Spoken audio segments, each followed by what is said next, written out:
From To Keto LLC, it's Keto Woman Podcast with Daisy Brackenhall.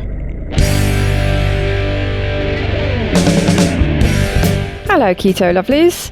I'm Daisy Brackenhall, and I've spent most of my life struggling with my weight and confidence, and have always had a difficult relationship with food. Even when I finally got to my target weight, after weight loss surgery and eating low carb, I couldn't maintain it and I was miserable. Keto has given me the freedom to fall in love with food again, without the constant gain, loss, guilt, virtue cycle of before. Health and happiness is where it's at now, running on fat. Welcome to the Keto Woman Podcast. Each week I'll be chatting to inspirational women, maybe even the odd man, to discover the secrets to their success so that I can share them with you. So what is keto? Keto is a way of eating that enables you to switch your body's main fuel source from sugar to fat. Who doesn't want to be a fat burner, right? But how do we achieve this? A great place to start is by keeping carbs to 20 grams or less per day. So things like leafy greens and above ground vegetables, plus some nuts and seeds, and the incidental carbs you find in things like dairy. Moderate protein, scale to your lean body mass, and then fat to satiety. Once you're in the swing of things, you can tweak it to suit you. Make your own personalized keto. I'll be asking my guest each week what their keto looks like to show you just how flexible and fabulous this way of eating can be. I'm not a doctor, and most of my guests won't be either, so we can't give you medical advice.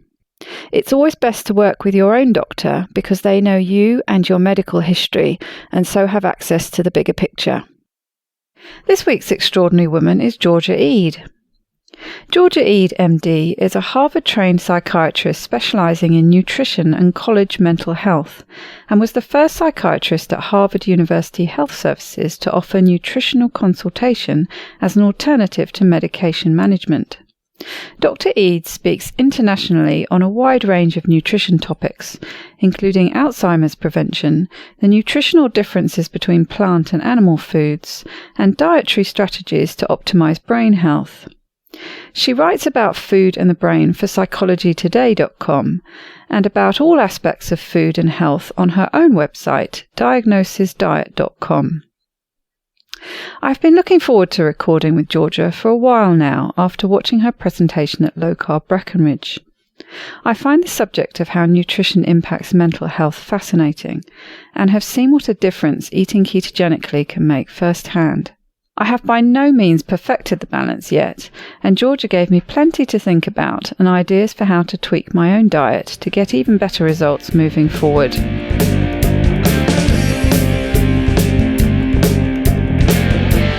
Welcome, Georgia, to the Keto Woman Podcast. How are you doing today? I'm doing very well. How are you doing?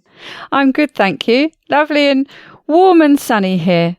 Here as well. It's been a beautiful week. I gather it's going to be very hot and sticky when I'm in New London for Keto Fest, so I'm getting prepared. I hope you enjoy it nonetheless. Oh, I can't wait. It's going to be very, very exciting. I've been looking forward to it for months now. So tell us a little bit about you. Well, that's so interesting. As a psychiatrist, I'm usually the one who asks that question. Let's see, a little bit about me. I'm 53 years old, and I'm a psychiatrist, and I've been a psychiatrist for about 20 years. And I love my work.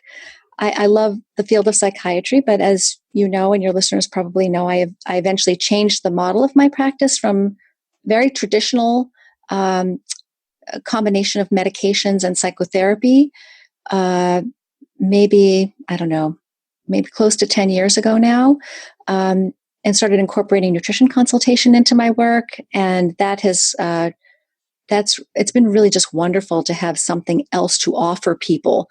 Not everybody is interested in nutrition, but at least there are alternatives that I think really work well and empower people, so that instead of, saying, well, I have bipolar disorder, I have depression, or I need help with my anxiety, we can start to talk together about, well, what's causing that to begin with? Maybe it's not you. maybe there's something about the foods that you're eating which are throwing off your chemistry. And so it just changes the whole feel of working together with somebody on that. It feels less personal, and a lot more empowering. So I really enjoy talking with people about food and thinking about food together. And every single conversation is completely different because the person that I'm talking with is a unique individual. So there's always more to learn and I learn from them, that they learn from me. I learn from all of you, everybody else in the nutrition community. So I feel like my work went from feeling fairly solitary and traditional to completely open and hopeful, much more hopeful than it had been before. I still use a lot of medication therapy in my work, not just with people who are not interested in nutrition, but also sometimes as a combination approach. So, I think that there is still a role for medications, but for people who are interested in nutrition, there's so much that's possible in terms of improving how you feel emotionally and physically, of course. It's really interesting you're saying about that two-way process with the patient, client, and the counselor therapist. It reminded me when you were talking about the sessions I was having for a fair time last year with my counsellor, and he was fascinated. He didn't know much at all about nutrition, and he was fascinated to see the impact it had on me. And I can remember describing to him once, with how I felt with my depression of being down the bottom of this deep dark well, and he was there to help me. But I said that the thing with diet and nutrition, what I've come to realize is if you can get a handle on that and get it right for you, all of a sudden you start to see these hand and footholds in the well, and it makes your job up there in the light where I can see you trying to haul me up that much easier.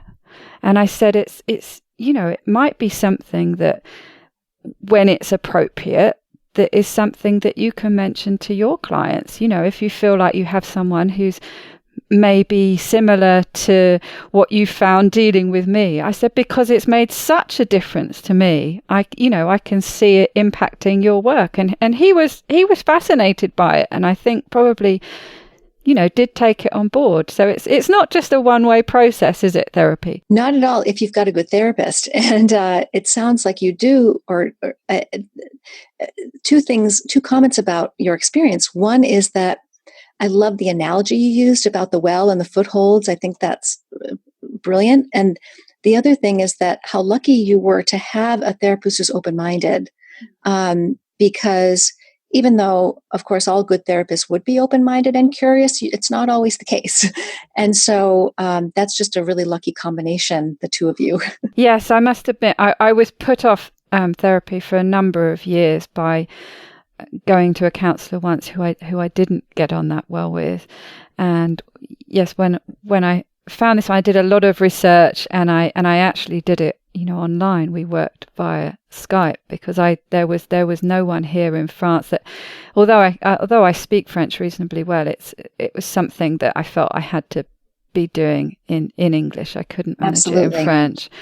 And so I was looking for someone online and found him. And he said, the most important thing about therapy, it doesn't matter what kind of system that they use, the thing that's key to it working well for you is the relationship you have with your therapist. That's 100% correct. And there have been studies that show that. Yes, he said that. It doesn't matter if it's EMDR or traditional sort of psychoanalytic psychotherapy, doesn't matter. It's about the alliance, the connection, the working relationship between the two people. So that's really key. Exactly.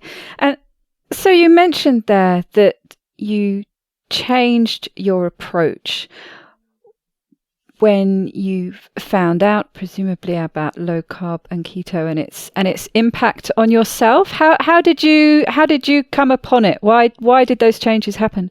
Well, so I've always struggled with my weight ever since I was a very young child, and so I had been on all kinds of diets growing up, and My mom and sisters also, all kinds of diets growing up. We all struggled with our weight to a greater or less extent. So, I grew up eating low calorie, 1,000 calories a day, and trying to exercise every day and all those sorts of things. It was miserable. It was really difficult. It was sometimes successful and sometimes not. It just wasn't sustainable because I was hungry all the time. And so my weight was just go up and down throughout my teens and 20s. At some point, my mom, when I was in medical school, she became aware of the Atkins diet, and she lost 90 pounds on the Atkins diet. Wow. And that inspired me. And I'd been eating kind of low fat, low calorie, a low cholesterol diet for years at that point with some limited success. And I was really inspired by her. And I thought, well, maybe there's something to that. So I tried the Atkins diet sort of the way that she had been doing it. And it didn't actually gained weight on it. And I understand in retrospect why that happened. And I can tell you more about that if you're curious. But I eventually had, I switched to a low glycemic index diet, more of a South Beach kind of diet in my 30s. And that actually helped a lot. That combined with exercise was easier than the other plans I'd tried. But then as I became older, sort of my late 30s, early 40s, that stopped working. And so I switched to a low carb diet in my late 30s or so. And that helped a lot more. It wasn't, I'm going to make a distinction between the low carb diet that I found helpful compared to the Atkins diet. I mean, it's just the way that I was doing the Atkins diet. I saw the Atkins diet as a license to eat as much as I wanted in terms of protein and fat and dairy and heavy cream and things like that. And for me personally, that was not a good fit. I was just eating too much and too many calories, too much fat for my metabolism. So the way I did it, I revamped it, and I also changed I discovered along the way I had some dairy sensitivity. So I did a low carb diet without much dairy in it, and that helped me a lot. Again, better than anything else that I had ever tried. It was still a struggle, but it worked fairly well. And then I attended the Ancestral Health Symposium in 2012 at Harvard. I spoke there for the first time. I gave a talk about vegetables, the sort of pros and cons of eating vegetables. At that conference, I heard several speakers talk about various different versions of a ketogenic diet. I'd never heard the word ketogenic before. I heard Ron Rosedale speak in particular. His lecture really stuck with me about the potential value of limiting protein. And I thought, well, that makes perfect sense to me. I'm going to try that. And when I did that, all the pieces seemed to fall into place for me. It was no longer hard work to keep my weight in a normal range. And so I've been doing some version of that since maybe for the past 5 years or so, 5 or 6 years. So my low carb history is not what got me interested in nutrition, because I've always viewed food as a way to control my weight. I've always understood the connection between food and weight. I never understood the connection between food and other aspects of health, particularly mental health, until in my early 40s, about 10 years ago, I started developing all these mysterious symptoms that all my very smart Harvard-educated doctors, I was working at Harvard at the time, couldn't help me with. So fibromyalgia and chronic fatigue and migraines and IBS. And it was really impacting my ability to work. It was starting to get difficult to go to work. I was exhausted all the time and never felt well. So I just thought, well, I'm just getting older. This is just what happens. And it was happening to so many of my middle-aged patients. I thought, well, this is just, okay, it's my time. But it was impacting my life so much. And all of my tests were normal. Every blood test, every imaging test, all kinds of tests I had, everything was completely normal. So because a big issue I was having happened to be digestive, I was having a lot of stomach pain.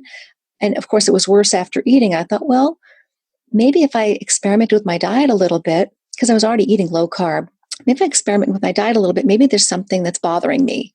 So over about 6 months, I just kept a food and symptom journal and kept track of the foods I was eating and how I was feeling after I would eat or the next day.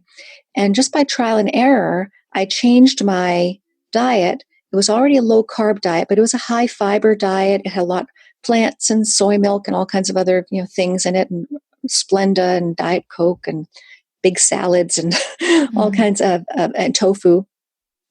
I still kind of followed those guidelines around food choices, but kept my macros in the low carb range. So, but that's the diet that made me really quite sick. And so I discovered after about 6 months of trial and error that I was able to reverse. I had zero symptoms of any of these things. After about 6 months, I felt completely well, and not just relieved of the new symptoms I'd had since my early 40s, but also I felt better than I ever had in my entire life, emotionally, physically, in every way. That must have been a shock when you decided, well, this is just something I've got to put up with from now on in. And suddenly I was completely, nobody was more surprised than I was to feel better. I thought, well, okay, maybe I'll get rid of the stomach pain. Maybe I'll make some progress there. But I had never thought the fatigue or the concentration problems or the migraines, I never thought any of that I never expected any of that to go away. And so the diet I ended up with was a mostly meat diet, very, very different from what I'd been eating before. It had almost no plants in it whatsoever. And I thought, well, this diet has cured me of everything I was concerned about, but it's going to kill me. It's going to give me heart disease, cancer, and all kinds of other things. Heart attack on a plate, yeah. I really believed that. And I thought, well, this is scary. I want to understand this better. So that's what got me interested in nutrition. That's when I started reading nutrition literature, the scientific articles, which I'd never done before. The vast majority of doctors of all stripes, including psychiatrists, we don't read that literature. And so it was fascinating. And as you know, you just scratch the surface of any one of these articles that's recommending whole grains or 10 cups of fruit and vegetables a day or what have you, or low fat. There is absolutely nothing there to support. There's no science to support any of those recommendations. And there's no science whatsoever. And I look for it. I go hunting for it. There's no science to support the belief that red meat, cholesterol, fat, animal foods, dairy is a different story, but animal foods like fish, poultry, red meat, no evidence that that's dangerous for us whatsoever. In fact, the opposite. There's plenty of evidence that it's important and vital to include these foods. So when my mental health had never been, a major concern. But I thought, well, my brain feels clear and my mood is actually better and my anxiety is gone. My sleep is better. My energy's better. What is that about? Okay, well, maybe it's good for my body, but how is it good for my brain? I never thought about that before. Because in psychiatry residency, 4 years of training after medical school, we didn't talk about food once, not even when it came to people with eating disorders. We never talked about nutrition once in 4 years. So I realized there was a lot to learn and understand about it. And there still is. I'm learning every day. And I started incorporating these principles into my psychiatric work because so many people don't want to take medicines or don't respond well to medicines, get side effects, or the medicines don't work. And then I felt at a loss to help them. And now I don't. I feel like, okay, I've got another road we can go down if they're open to it. So it's just felt great to be able to share what I've learned with people who are interested. And it's fascinating, the effect. And I'm just wondering, because it's something that made me think of it. A friend of mine had issues with chronic fatigue syndrome and fibromyalgia, and the track she took in was that she read Dr. Sarno's book and she approached it from a mental health route.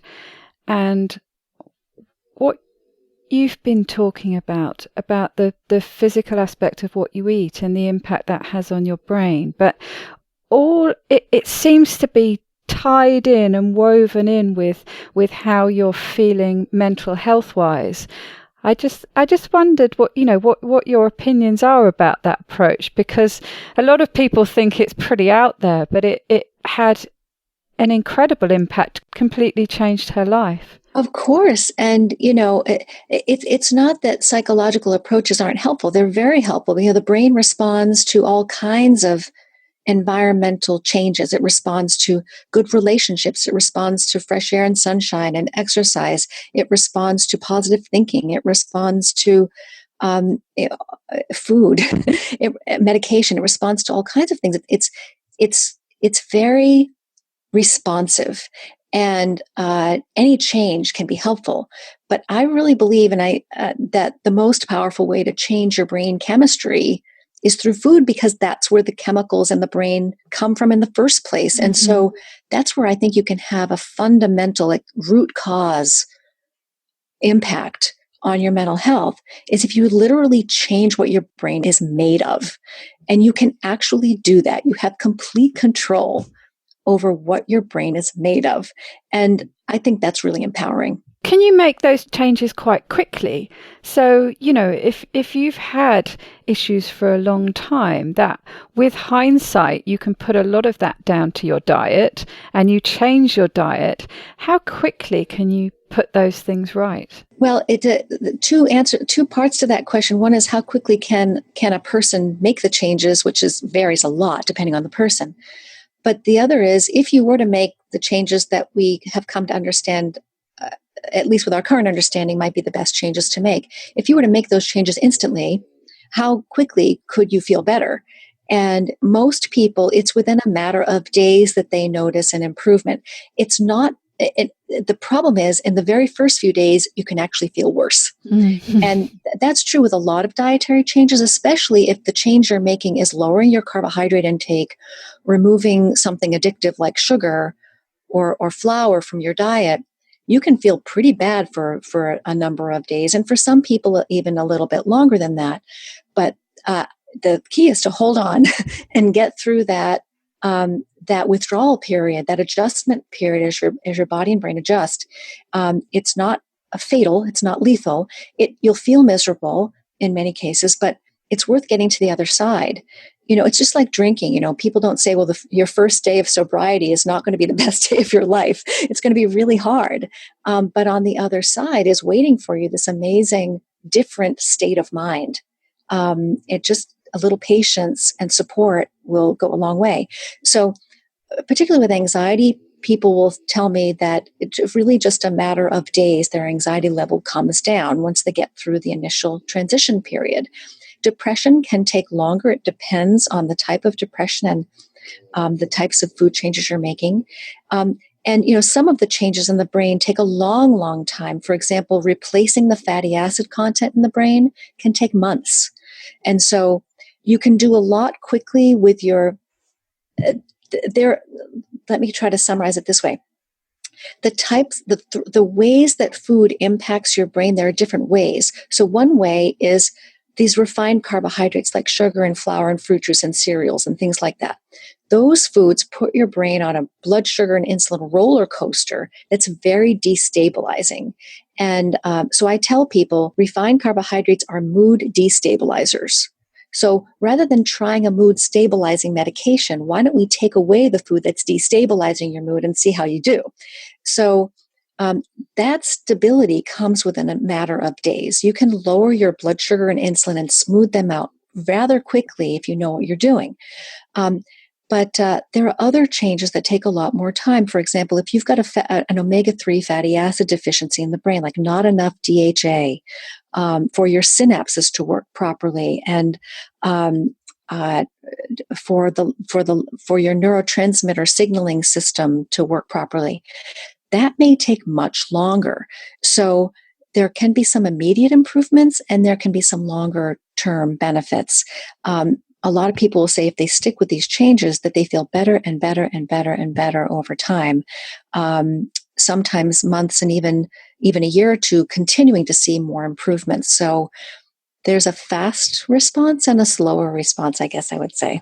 And being prepared to potentially, need to tweak it to suit you.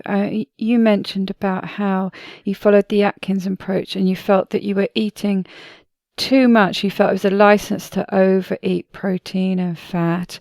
And you found when you limited protein. But presumably that had an impact on your appetite, because I know it's one of the big things that was a problem for me, and one of the big things that bariatric surgery did really help for me. I used to eat a lot, whether it was healthy or whether it wasn't. I was a quantity girl. I just would go back for second helpings, for third helpings, and they were big platefuls, and I just seemed to have this bottomless pit. And it could have been a plate of, what I would consider healthy now, so fatty proteins and vegetables, not even many carbs on there, and I still would just want to eat a lot.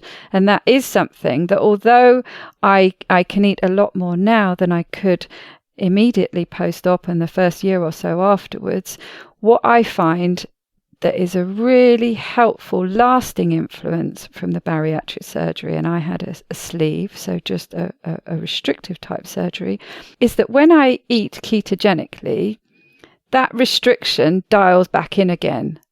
And I do feel that helps me. And I'm not saying that I eat like a mouse, because I don't. I do eat what I would consider about an average size portion that most women would eat, but it is nothing compared to the amount I used to eat.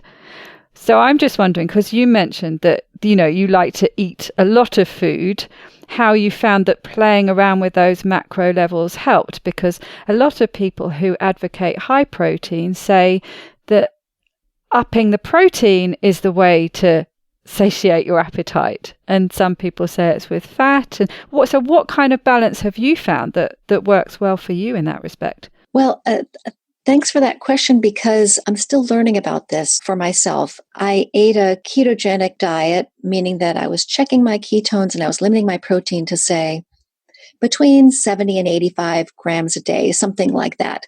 And that was incredibly useful in getting my weight into maybe I should be more specific. So I actually did this experiment publicly and posted about it on my website when I was trying it, for better or for worse.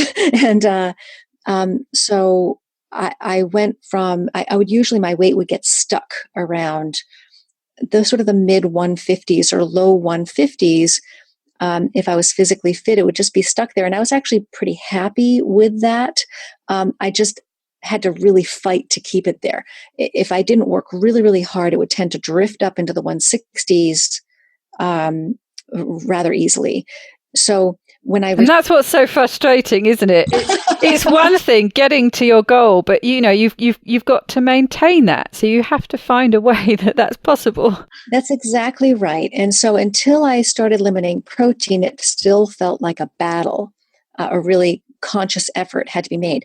So when I limited my protein, my appetite, as you're saying, my appetite just went away. I mean, hunger felt like a completely different experience. It wasn't this, I need to eat something now, or my brain would I would start imagining different types of foods that I wanted. It was a completely different experience on a truly ketogenic diet with lower protein and presence of ketones. I would suddenly, there was no sudden anything. There was no psychological discomfort. It was just, I think it's time to eat. Or I'd get a very, very, very slight headache, or I would just start to think, well, I must need food. But there was no psychological distress. There was no urgency. There was no discomfort. It was just, my body was saying, okay, might want to start thinking about finding some food. And the other fascinating thing is, if I couldn't access food right away, it was not a problem. I could go for hours and hours if I had something else to do, or if I wasn't near food. And I could it was in the back of my mind. It was not in the forefront of my mind.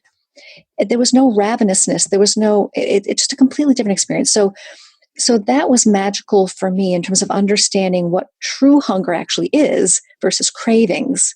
Mm-hmm. And so I did that, and my weight for the first time in my entire life, since I was maybe 12, was in the 130s.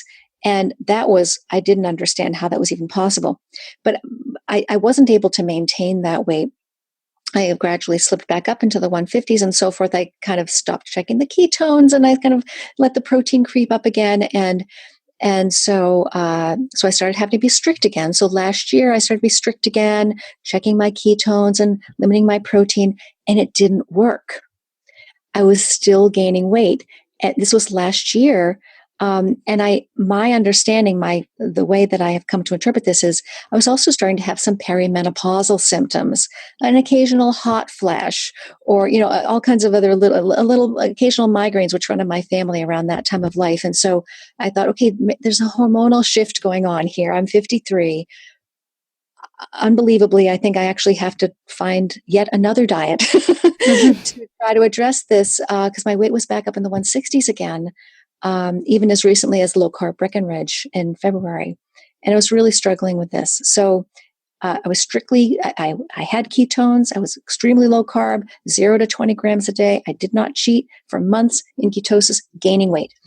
So what I did was I changed about, I don't know, maybe 6 or 7 weeks ago to a carnivore diet. And I've experimented with this a few times before, really briefly. This was the first time I committed to it, and with a full understanding of all my food sensitivities, including my sensitivity to aged and processed and cured meats, my histamine intolerance, and my dairy intolerance, and all of that. So I'm eating a carnivore diet now, and it is fantastic.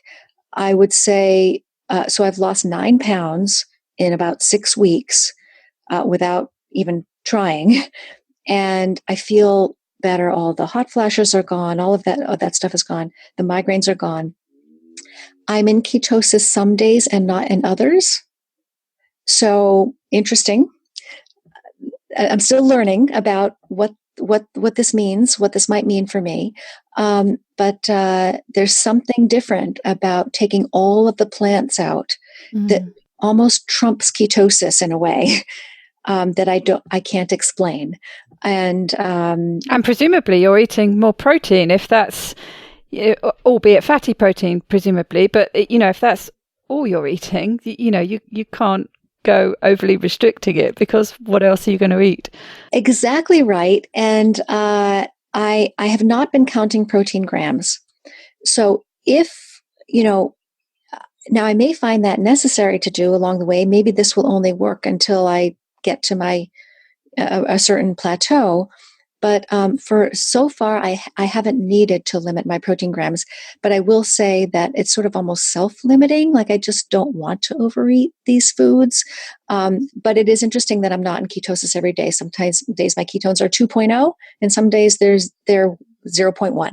And I still seem to be doing fine. So, but I don't have enough information yet. This is a very new experiment that I'm doing. So to be continued, I guess.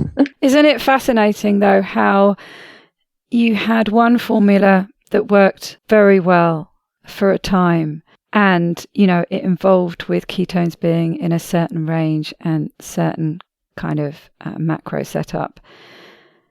Then you go back to that a while later, and the same thing doesn't work again, and you have to adapt it to something else. It just goes to show that there's not only one right approach for the individual, but that individual's approach changes over time, and it different, especially I think when we're going through those hormonal shifts. Particularly for women. I really want to study and write about this, because I don't think I haven't found much in the way of science addressing this topic, at least not for the general public. I'm fascinated by the connection between hormones and nutrition and metabolism. And there is absolutely no question about it. Every woman knows this. It's different. It's different if you're a woman. It's just different.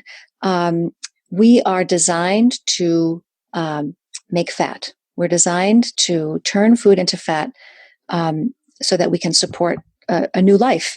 And the other thing I think is really key difference between women and men. The main difference is estrogen, of course. Not that men don't have any estrogen. We have a lot more estrogen than men do. During the reproductive years, women are designed to pay attention to their environment hormonally. We're constantly sampling the environment the food environment, the stress environment, even weather, I believe, to see if the conditions are right to become pregnant. And so if you don't have enough calories coming in, or the right types of calories or vitamins or nutrients, if you're under too much stress, pregnancy is not going to happen. Your body changes your hormonal balance so that you can't get pregnant under those circumstances. So we are tuned in, exquisitely tuned in to our internal and external environment in a way that men are not and do not need to be. So we're much more sensitive. We're much more sensitive to shifts in insulin, to changes in growth hormone levels, to stress, to food, dairy. I think women can be, in some cases, listening more closely to the hormonal signals that are naturally present in dairy products. And I do think it's unfortunate, but true, and I think really helpful to understand that. That's interesting you say that. And you did mention earlier about a little caveat with dairy. And I know a lot of people do find, women in particular, different sensitivities with dairy. Perhaps you could just expand on that a bit, because it sounds like it is a bit of a special subject within, because it's such a perfect keto food, really, isn't it? It has the protein, it has the fat, it's very delicious. Often people find they have to restrict it because they can't stop eating it, but on the surface it seems to be a perfect food. So why is it causing problems for so many women? Yeah, I think, some people do fine with dairy, and I really wish I were one of those people, because it's so delicious. Yes, exactly. So helpful. It just makes everything taste wonderful. So I think a few differences. So a lot of times people will talk about animal foods as in one lump, and they'll lump meat, seafood, poultry, and dairy and eggs into the same category. But there are huge differences between meat, seafood, poultry, and dairy, and perhaps even eggs. I need to be looking into eggs more closely in the near future. But dairy in particular, dairy is not meat. The types of fat that are in dairy are different. The types of proteins are different. The hormones are different, and the whole purpose of dairy. Dairy is a growth formula. It's a species-specific growth formula for a very young animal. So the dairy that we are raised on is a growth formula for baby cows.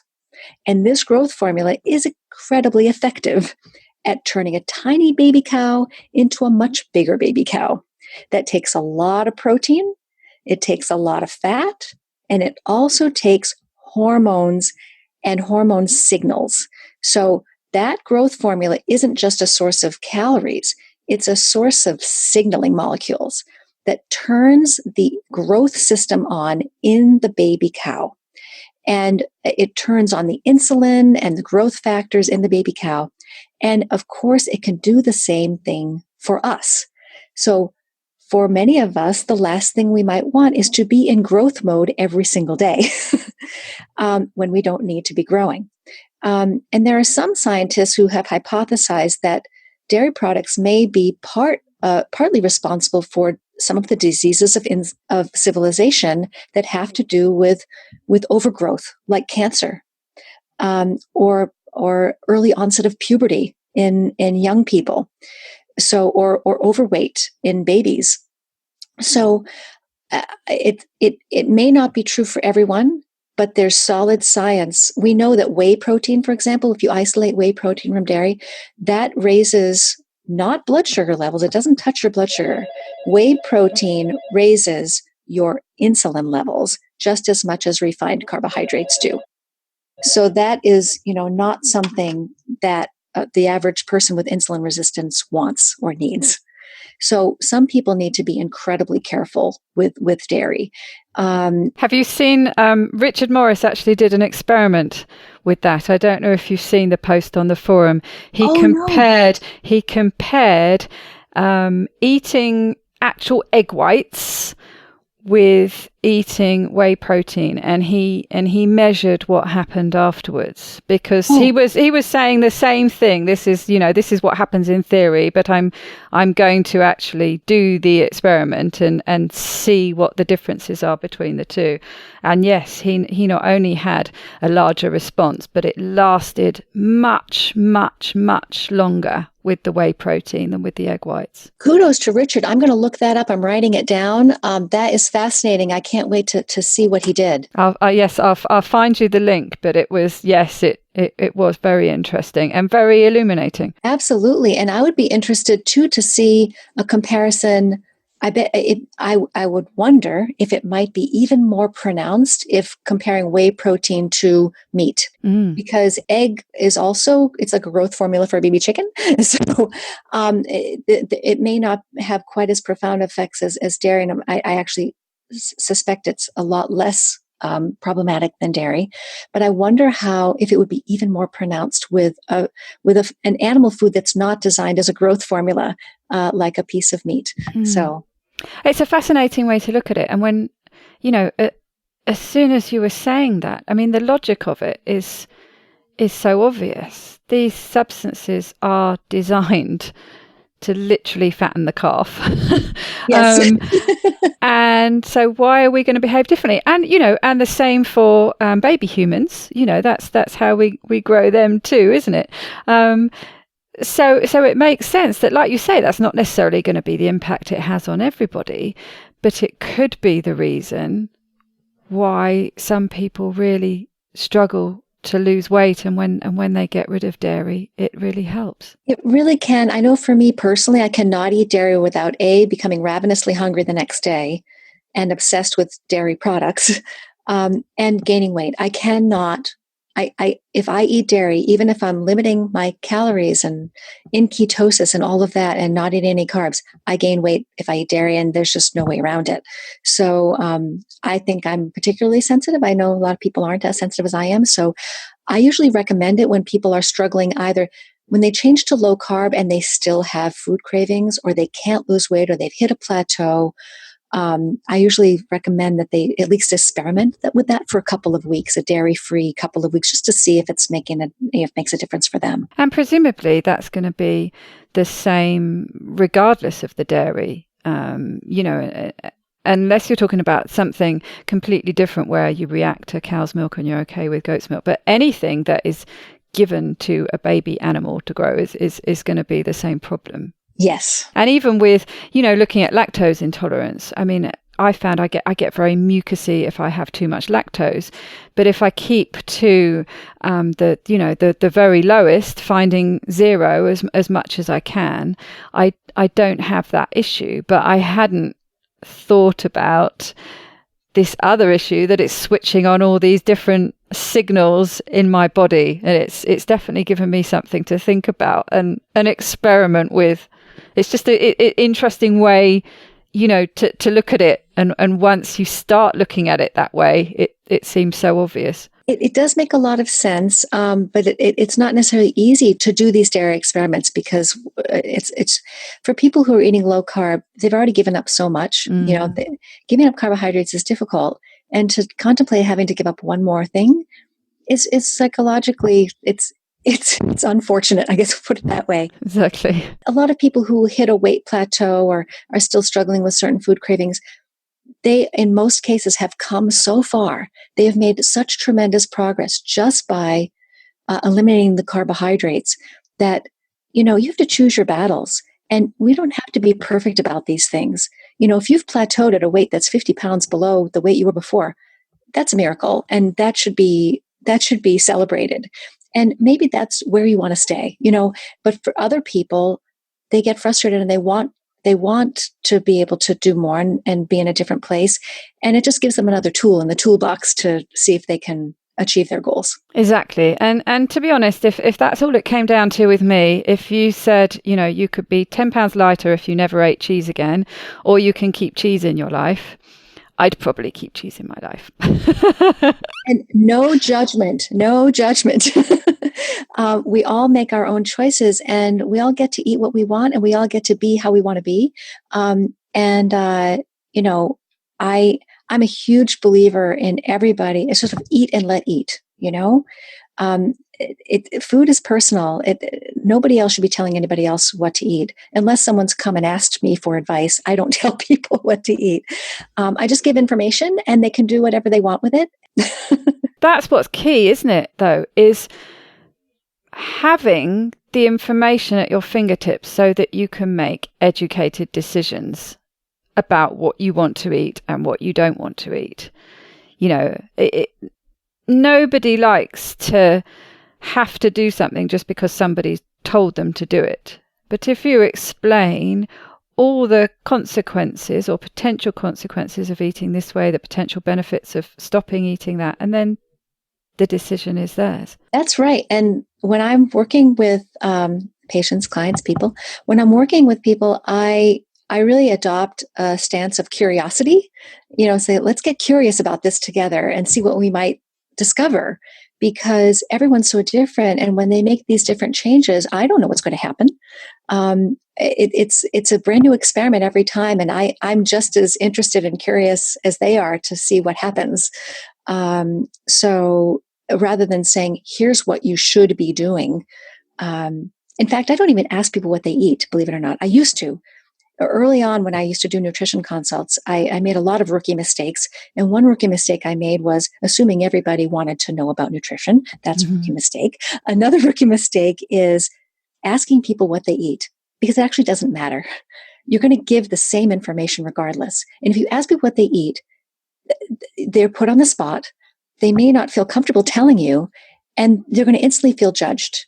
And I don't actually need to know what they eat. I just need to give them the information about how food operates in the body, and then they can decide what to do. So I don't do that anymore. Yes, no, fascinating. It's yes, I could just feel myself in that position of being questioned, and you do automatically go on the defensive, and automatically, probably because you've been piling on the guilt on yourself for so long, so you instantly get into that mode, don't you, when you're asked about what you eat, because that little voice in your head is already, so I told you you shouldn't be eating that. now you've got to own up and confess to all the rubbish you've been eating and be judged for it. That's right. We just take that right off the table, so to speak. Yes, that sounds like a great approach. And like you say, approach with curiosity, and then it's open for them to be curious, so they could then go on to ask you presumably more about it, and then potentially offer themselves what they ate, and see, when they feel in a safer space, well, this is what I've been eating, how do you then recommend how I change it? But it's coming from them rather than forced by you. That's exactly right. And when we start this way with just non-judgmental, curious, explorers, more often than not, people will come back and want to tell me what they eat. What do you think this might be doing? Or how does this affect the body? And then we have a really fun conversation. I think it's, it's very personal, and especially for women, I think food can be quite personal, and it can be, for some people, a little bit of a third rail topic. And so there are people with whom I don't discuss it at all. I'll put out a little sort of thought balloon or a little feeler to see if they want to talk about it. And if not, we don't. Regardless of that, though, I make the same recommendation to everybody, which is, I ask them permission if we can get some blood work so we can see where they're at on the insulin resistance spectrum, because that has such a major impact on mental health. And there's such simple tests, triglycerides and HDL and fasting insulin, and fasting glucose. Glucose is probably the least important, but a few simple tests to see where they're at. And that's not a person. They can look at these numbers, and it's not like getting somebody's weight. It's not like putting somebody on the scale. You're not as emotionally attached. If I say your fasting insulin is 16.1, you don't immediately feel shameful about that. So, and you can change it so quickly. So I ask them to get these tests, and I talk about the tests with them. And it's really motivating because the tests can change so quickly, even within a few weeks, and they can see the numbers come down and they feel empowered. Say, like, look what I did.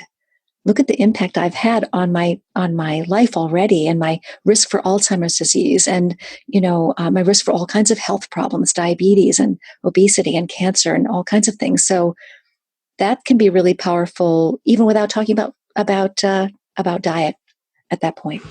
And great to get people thinking that way, thinking from the inside out rather than, just focusing on weight. Yeah, I don't talk about weight at all unless that's what they want to talk about. Weight is the least of my concerns. I don't care. I honestly do not care what somebody weighs. The weight is just a symptom of an underlying problem, and that's the problem we need to talk about. We need to talk about the metabolism, not about the weight.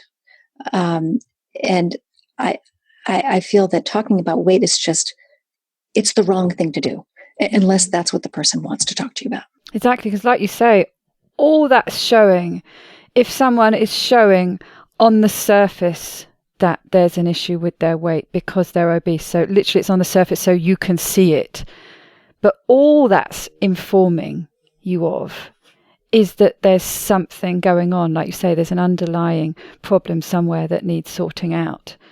But it's not indicative of all the things it becomes associated with those people who are carrying that around, visible for everybody to see, and get accused of being, lazy or greedy or all those other things. And that's what they're so used to having it associated with, aren't they? Rather than actually all that is associated with is the fact that it's an indication that something's going a bit wonky somewhere. Exactly. It's just a clue. It's just a clue to a metabolic disorder. That's it.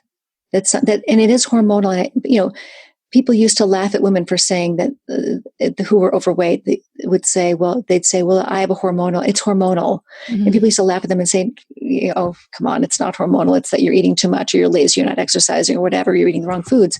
It actually is hormonal. It's 100% true. We all know people who can eat whatever they want all day long for decades and never gain an ounce. And what is that about? So it's not that they're not. How do we not judge those people? I mean, it's not. I like to say I use a similar model to a similar sentence that I use in my work around food that I also use with addiction, is that it's not your fault.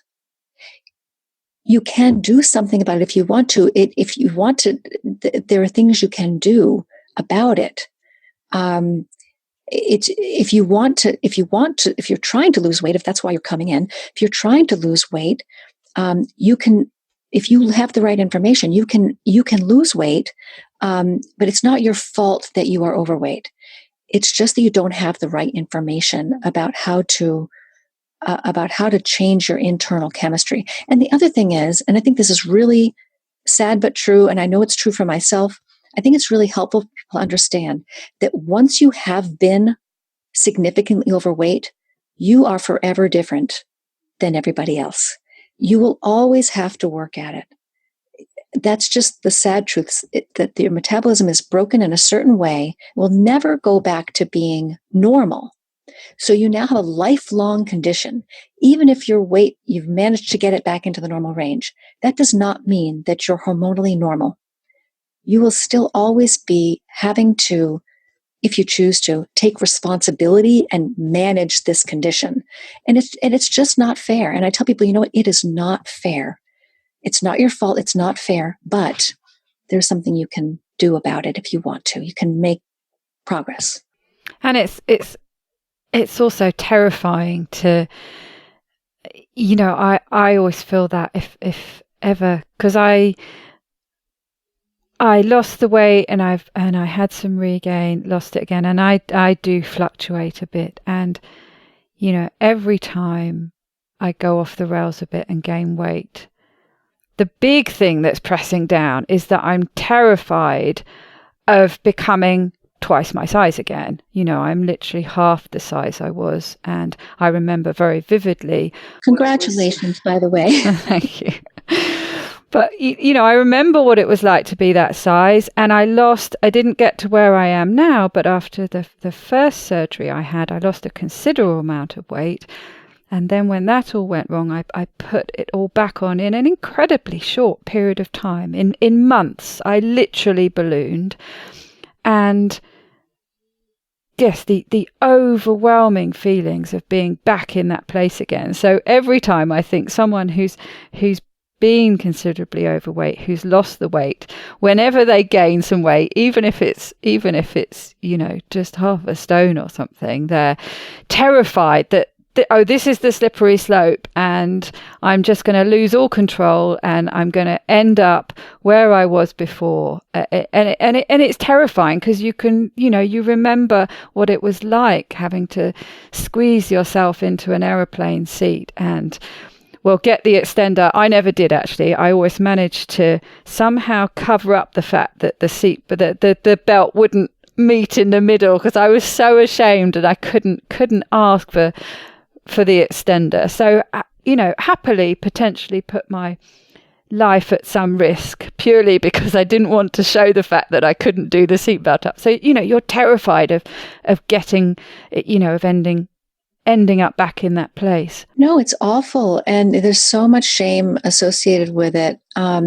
People who don't have the right information feel really powerless, but even people, and hopeless often, but people, even those of us who have really good information, and there's still more to learn, I'm sure. Those of us who have access to really good information, that doesn't mean that we're perfect about it either, or even that following the best information we have is going to bring us to that ideal spot that we've, been told we should be aiming for. And I think there's a lot to be said about this, not just internal shame. I mean, everybody who's overweight knows that they're overweight, and they know that everybody else knows that they're overweight. You can't hide it. It's right there on the surface. Very different than so many other types of problems that are invisible. It's quite a visible thing. So there's the internal shame that you carry around. And then there's the judgment that comes primarily from people who have never had to deal with a weight problem in their entire lives. They have absolutely no idea how hard it is. They can't relate, and they're very quick to judge. I have so many people in my life, both professionally and personally, who have just been metabolically lucky, and they've never had to deal with these issues. And they have absolutely no concept of how hard it is. It's much, much easier with low carb, and it's even easier with ketogenic. And for me, it's even easier with carnivore ketogenic or intermittently ketogenic, or whatever I am right now. But think of all of the sacrifices and all of the work I've had to do. If I weren't doing all of these things, having given up all of these foods and paid such careful attention and educated myself, I'm sure that I would be, in the 200 or 300 pound range, given my family history and my natural condition to gain weight. When people are judging other people's weight, they have absolutely no idea where that person is on their journey. I could be looking at a person who's 200 pounds, and they could have been 300 pounds last year. There's so much information you don't have. And I was referring a little while ago in our conversation to having gained some weight over the past year. And this was really difficult for me as somebody who specializes in nutrition to be gaining weight, because I know that affects my credibility. Mm-hmm. And it's not just a person. I mean, I personally I have worked very hard and I no longer attach my self-worth to my weight, but other people who watch my videos or listen to me talk or read my work, I know that I'll lose a significant portion of my audience who I think could benefit from this information if I'm overweight. And because that sends a signal that I don't know what I'm talking about. And it happened. So when I gave my video at Low Carb Breckenridge, and I was probably, my weight was up in the 160s. I was really struggling. I was ketogenic every single day. I was eating 0 to 10, usually grams of carbohydrate per day. And I was gaining weight. And you could kind of see it on the video that I was a little heavier. And people commented on social media, and it was humiliating. And, saying, so things like, well, I don't know if I'd take advice from her, look at her, like you want to take advice from an overweight nutrition expert, quote unquote.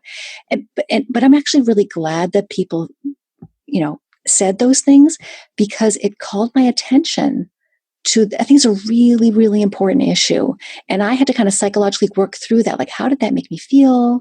And what was I going to do about that? Was I going to write back? Was I going to say anything, or was I not going to say anything? In part, it motivated me. I've always been motivated to keep my weight in a normal range, but it motivated me to try to troubleshoot. Well, what am I doing wrong? Why am I still struggling? I knew it was hormonal, but I wasn't going to get online and talk about that. I wasn't ready to anyway. So I think, if that's me, just being, having gained, what was it? I think 13 or 14 pounds in a year and being a little bit overweight. What is it like for all of the women walking around who, have many tens of pounds or even 100 or 200 pounds to lose? What are they facing every single day in terms of the assumptions people make about where they're at and why they're there? I think it's hugely, hugely unfair. Exactly. And why is that assumption that we only have credibility if we're somebody else's idea of perfect weight and size? I mean, it's crazy talk. It actually doesn't make any sense, and presumably probably actually says more about the insecurities of the person making that comment than it ever will do about the person they're making the comment about. There are so many people in the nutrition science world and nutrition advocacy world and low carb world who are overweight. They're overweight. They've struggled. They've made tremendous progress. And sometimes they've relapsed, and they've taken huge heat for it. I feel like there is a tremendous amount of wisdom, experience, knowledge to be gained from people who are fighting that fight. You don't know where they are at in their fight or what's going on for them. You have no idea. And I learn from those people. I learn from recovered addicts more than I learn from people who can take one drink and walk away. People who have recovered from addiction and occasionally relapse, I learn from those people. They have a lot to teach us. So I don't discredit those people. In fact, I give them a ton of credit for being public about their struggles. So I think it's a huge waste of knowledge to discredit people for being overweight. Yes, one thing, that snapshot of somebody tells you nothing about where they are in their journey anyway.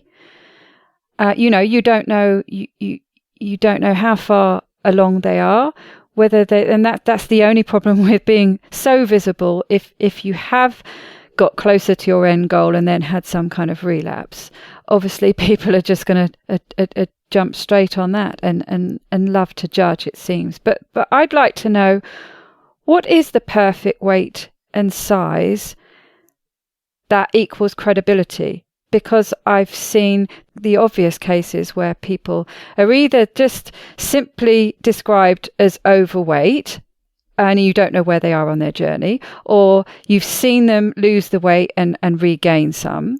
But then I've also seen criticism of people who are allegedly too thin. So how does that work then? So there's this magic number somewhere in the middle that what exactly is it?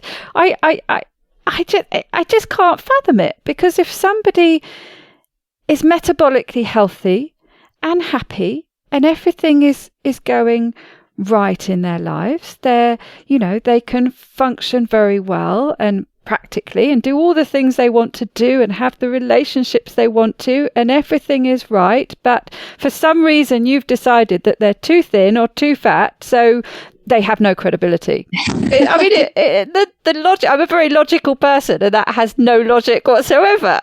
Well, I think that's a great point. I don't know what that magic number is, and I don't know what that magic weight is or size or appearance is. I really separate in my mind, and I think maybe most people don't do this, but in my mind, I separate the quality of the information that they're sharing and the integrity and the honesty that they're sharing with me, I separate that out from whatever they look like and wherever they are in their journey. But I think for a lot of people, appearance plays a huge role in our impressions of people, and that's just a biological fact. It's probably evolutionarily important, but we do judge, and we prejudge. We're naturally prejudiced visually. We make instantaneous decisions about. There have been all kinds of studies about this. Instantaneous decisions, conclusions about people based on their appearance, and there's not a lot I can do about that. But I would just encourage people to think twice. If someone is being honest and credible and open, and they're a person of integrity, and they're sharing with you their story, try to hear that story regardless of what they look like.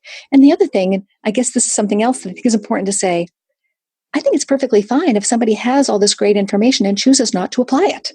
I think it's perfectly yes. fine. The person decides, you know what, I want to eat whatever I want to eat, and I want to be overweight, and that's okay. I've made that choice. I mean, that's fine. Food and weight, I don't think is a moral or ethical issue. It's very personal. And, if I don't consider myself a weight loss expert, and I don't, promote myself as a weight loss expert. I'm a psychiatrist, and I study nutrition, and that's that. I have my own experiences about weight loss to share. You can do with that what you will. But I think for people who promote themselves as weight loss experts, those people have a much tougher road if they're struggling themselves, because, it's basically like I'm sure in a lot of people's minds equating, getting sobriety information from someone who's actively drinking, which is different than someone who's struggling and being intermittently, relapsing. Relapse happens. Relapse is a normal and natural part of being a human being, and it's a normal, natural part of change. Change is not a straight line, and it's not about perfection. It's a process. You don't know where the person is in their process. So our weight goes up and down. The vast majority of us, our weight just isn't stable. And so if you don't have a broken hormonal system, your weight is stable. I grew up with friends who weighed the same amount. Their weight was the same every single day, within a few ounces or a pound, for years and years and years, no matter what they ate or what they did. That is a completely foreign experience to me. I have no idea what that would be like. So our thermostat is broken, and there's nothing we can do about that. We can only manage it as best we can. And it's hard. It does seem to be something that's very specific to nutrition, doesn't it? That you have to, there's some kind of obligation to completely practice what you preach. I mean, there are people who study all sorts of different subjects and are experts in all sorts of different subjects, but they're not necessarily expected to live them at the same time. But it just seems we have this inextricable link when it comes to food. Yeah, I would in a perfect world, I'd love to be the perfect role model for perimenopausal women struggling with weight gain, and but I don't think that that's something that I can achieve, and I'm just doing the best I can with what I've got, and that's it. I would like to understand better for myself and for everybody else what those specific hormonal changes are in early 50s, and how we can fight them. And I've learned something about those from other people. Some experts have written a little bit about this before, but I'd really like to take a deep dive. And I think a lot of it has to do with the drop-off in growth hormone in perimenopausal years. So it's not all about insulin. It's not all about carbs. It's also about other hormones, and growth hormone does drop off. And that's a hormone that helps maintain your muscle mass, for example. Mm-hmm. So strength training can improve growth hormone levels, for example. So it's not just all about low carb, because I was as low carb as it gets, practically, and in ketosis and still gaining weight. So what is that about? That there's something else going on, perhaps many other things going on. And it makes sense that your needs change and that you have to tweak your diet accordingly. As you were talking before about, and this is, obviously specifically with women, that at different times in our life, we're very finely tuned to perform different functions, and it's all to do with reproducing.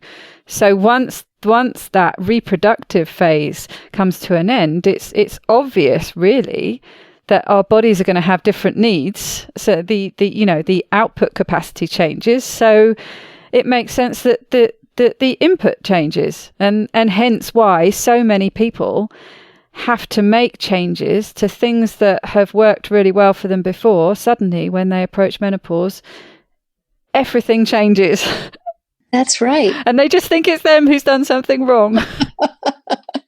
That's right. And I think, we like to blame ourselves, but it's usually the last place to look.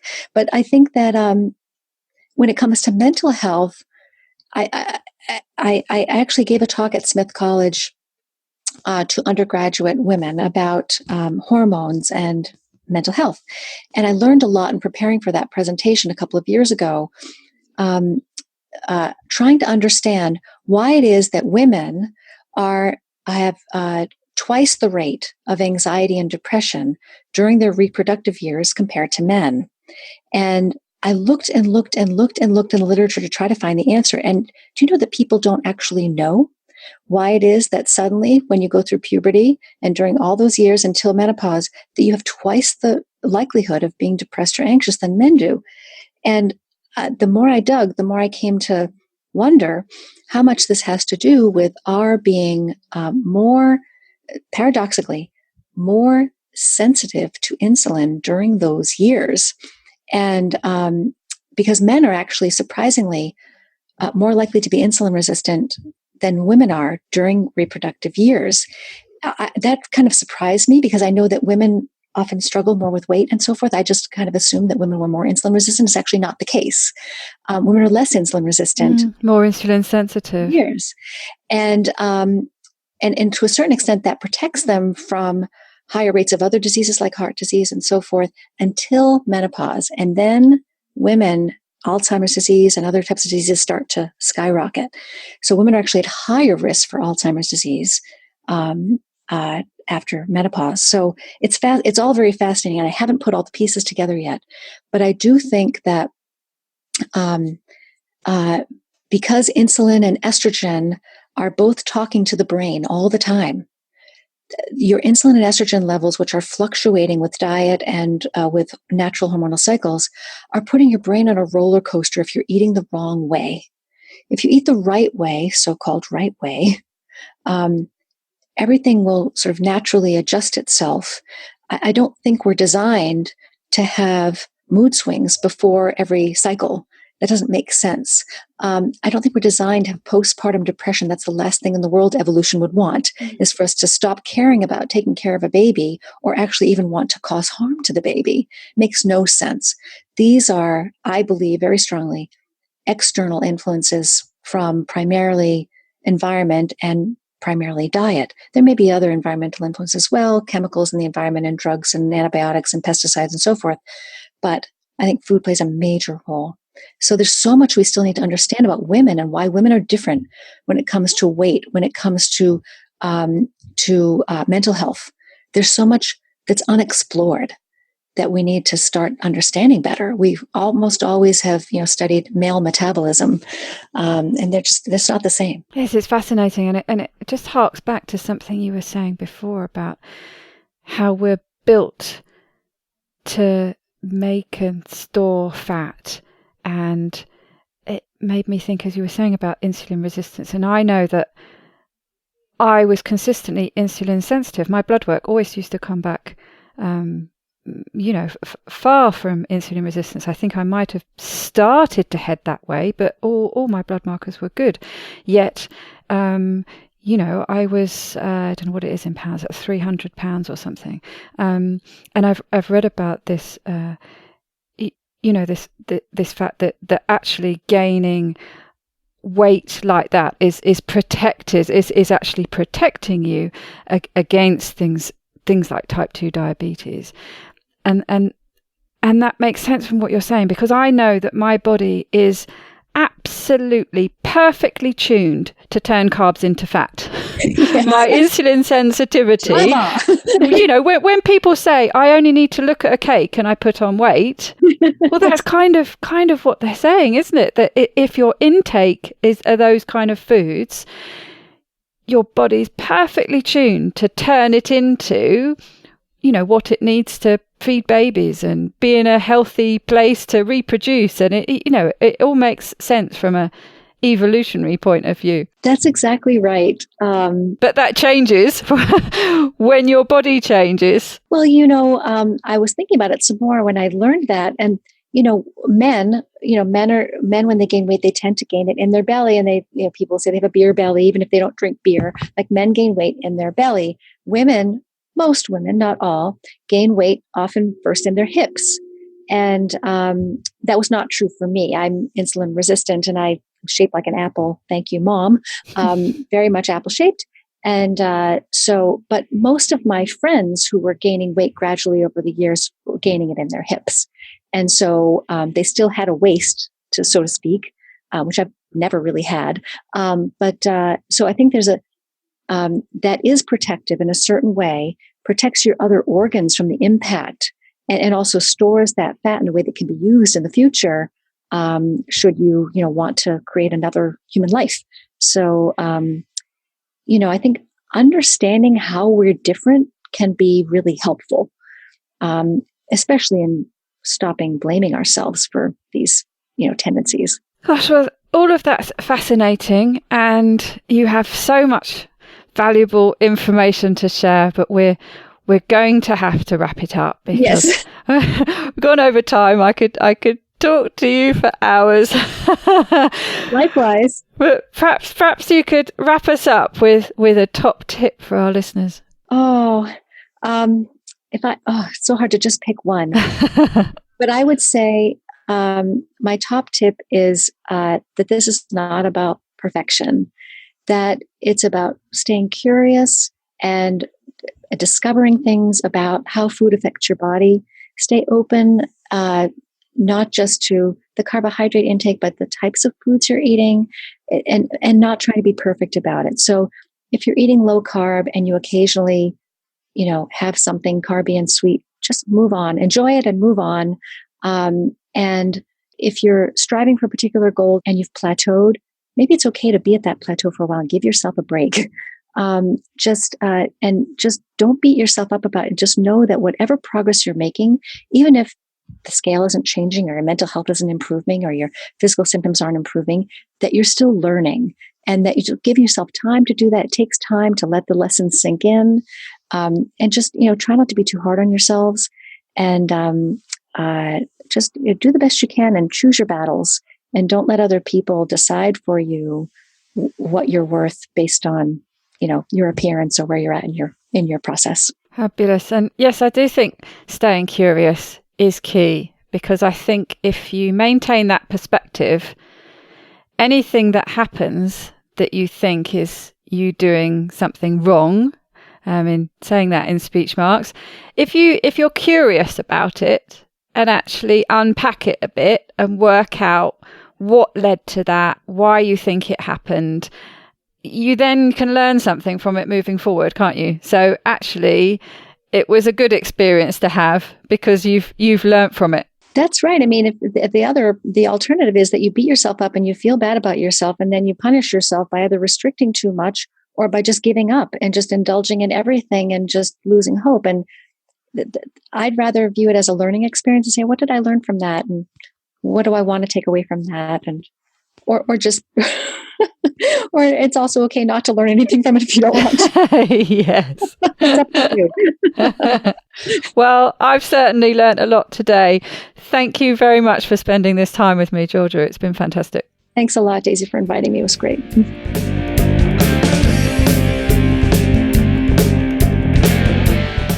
To get the resources and links from the show, please go to ketowomanpodcast.com. Are you my next extraordinary woman? Maybe you've got an idea for a show, a topic you want to hear about. Let me know how I can tickle your earbuds by dropping me a line at daisy@ketowomanpodcast.com. If you fancy joining me on this exciting adventure and want to help me create new episodes, please go to my Patreon page at patreon.com/KetoWoman, or simply hit the support button on the Keto Woman podcast website.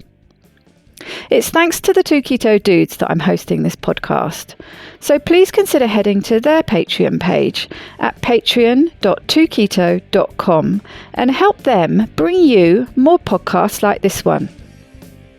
Please help other people hear about and find this podcast by reviewing the show on iTunes and Facebook. Every star and review really does help. It doesn't go unnoticed by me, the people who regularly like, share and comment on my posts. Your support means the world to me. Thank you. This week's quote is from Trudy Canavan. If your appearance is all people see, they have no respect for your mind. Bye-bye, Keto Lovelies.